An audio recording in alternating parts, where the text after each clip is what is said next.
Hey everyone, hope you're having a great day. Wanted to hop on and share a quick word with you that God was showing me over my lunch break today and talk to you guys about the importance and the significance of Passover into Easter in this time period right now.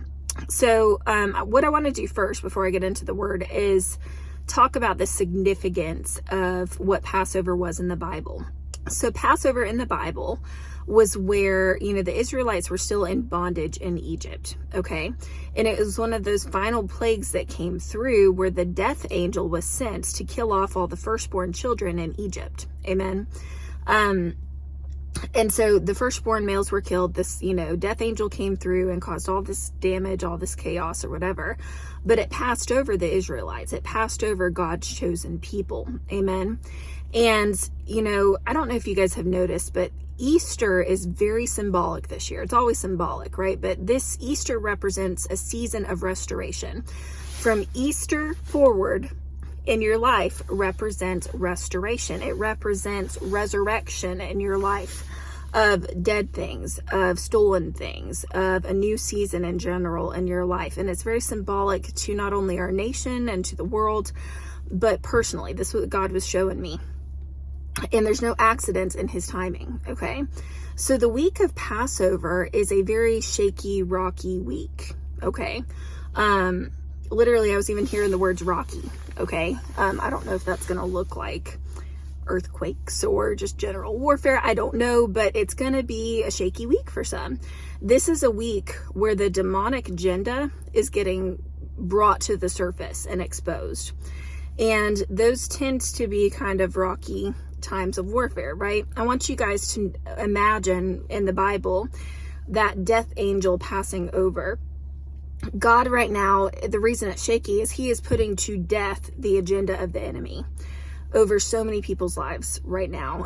And it's shaky because the enemy doesn't want to let go of that territory. The enemy is trying to birth things that are not of the Lord and has been for a long time in this past season.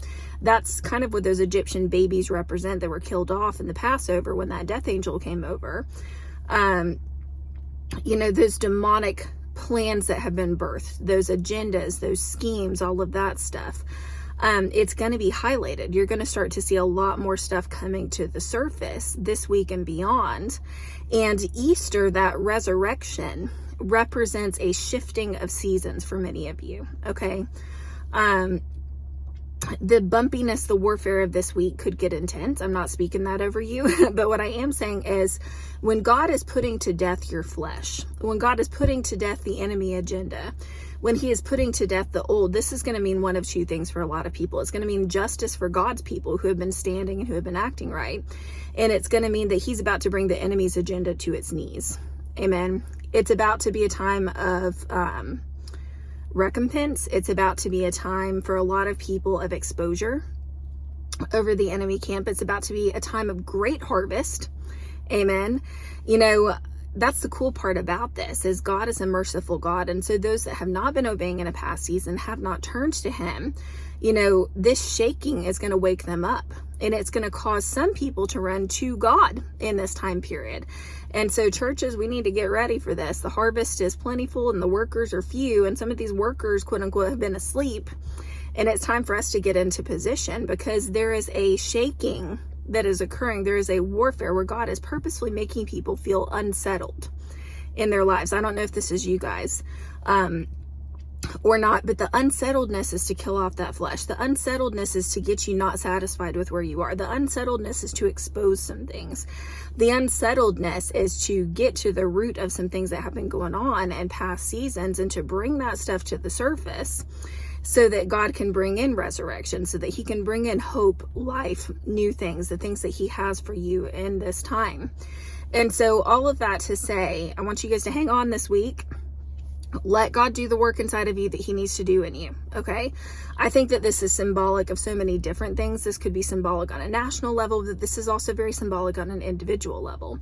And the enemy is terrified of you letting God work on you right now. Because what's happening is in this shaking, mindsets that are not of the Lord are being shaken off of you. Stuff's getting exposed. When you shake stuff, it exposes things. I got this vision of like, gold that was being mined. You know, like when you've got the larger clumps and you're working on a sifter and all the dirt and stuff falls, but the gold still remains. That's what God's doing in people's lives right now. I don't know if you guys have felt this, but that's very much what is going on right now. Maybe you felt like you've been in the sifter the last few weeks. That is identical to what God is doing. And the purpose of that is he's getting the dirt off of your life. He's refining you. He's purifying you so that only the gold, quote unquote, will remain on top. And that gold is what's going to go with you once you get past this Passover season into your season of resurrection, into that season of promise. But you were never supposed to take the dirt with you. And that's half the problem, is the enemy is trying to make people hold on to the dirt right now. And God's going, no, I'm getting all this stuff off right now. It cannot go with you into this new promised land. It cannot go with you into this new season. And so God is shaking things. He's exposing things. There's a lot of warfare right now because of it. And so I want to encourage you guys, hang on, because God is still moving. And he is the one that has the final say. Amen. Hope you guys have a great day. I'll chat with you again soon.